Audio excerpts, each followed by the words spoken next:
Merhabalar, ben Huri Metek Mutfak'ta mutfağıma hoş geldiniz. İki farklı dolma pişirme tekniği ile geldim. Bir tanesi donuk biber dolması, diğeri de konserve yaprak sarması. Buzluktan çıkardığım donuk bir şekilde 2 paket biber dolmam var. Uygun bir tencereye alıyorum.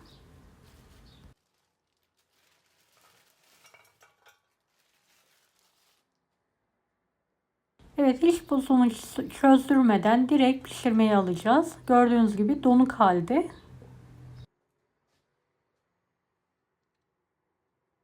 Bir buçuk tatlı kaşığı tuz serpelim.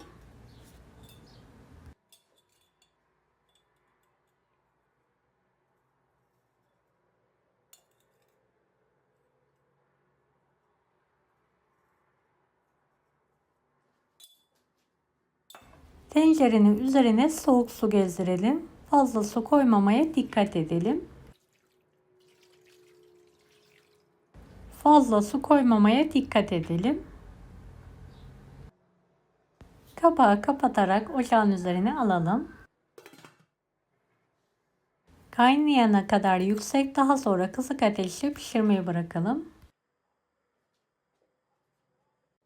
Evet, dolmalarım pişti artık. Üzerine zeytinyağı gezdiriyorum.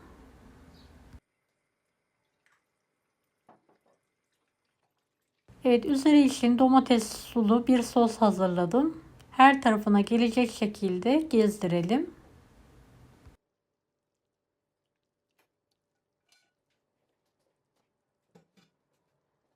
Videomu izlerken buraya kadar geldiyseniz yorum kısmına herhangi bir emoji bırakırsanız bana destek olmak için sevinirim. Evet, kapağını kapatarak 2-3 dakika daha pişirmeye bırakalım. Evet, dolmalarım artık pişti. Servise ve yemeğe hazır. Gördüğünüz gibi tek lokmalık, hiç dağılma yapmayan, asla buzlu kokusu olmayan muhteşem bir dolma. Mutlaka sizler de bu şekilde pişirerek dolmalarınızı muhafaza edin. Evet, bir de yakından göstermek istiyorum.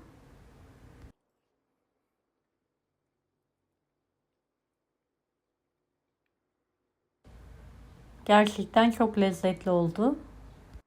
Hemen ikinci tarifimize başlayalım.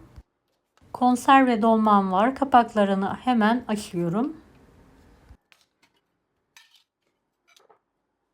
Geniş bir tencerenin içine konserve dolmalarımı alıyorum.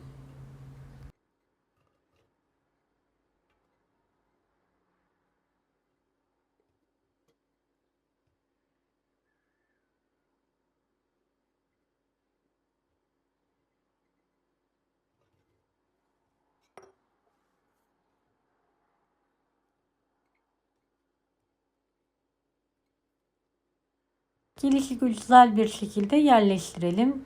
Dizmenize hiç gerek yok. Bu şekilde daha lezzetli oluyor.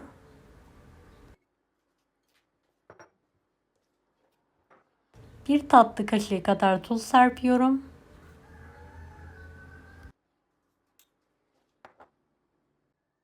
Bir su bardağı soğuk su. Kapağını kapatarak ocağın üzerine alıyorum. Kaynayana kadar yüksek, daha sonra kısık ateşte pişirmeye bırakıyorum. Çok kısa sürede dolmam pişiyor. Üzerine bolca zeytinyağı gezdiriyorum. 2-3 dakika daha pişirmeye bırakıyorum.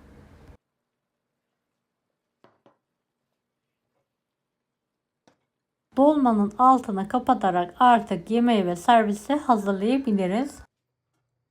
Sanki yeni sarılmış gibi, gerçekten çok lezzetli oluyor. Deneyecek olanlara şimdiden kolaylıklar dilerim. Kanalıma ücretsiz abone olmayı unutmayın.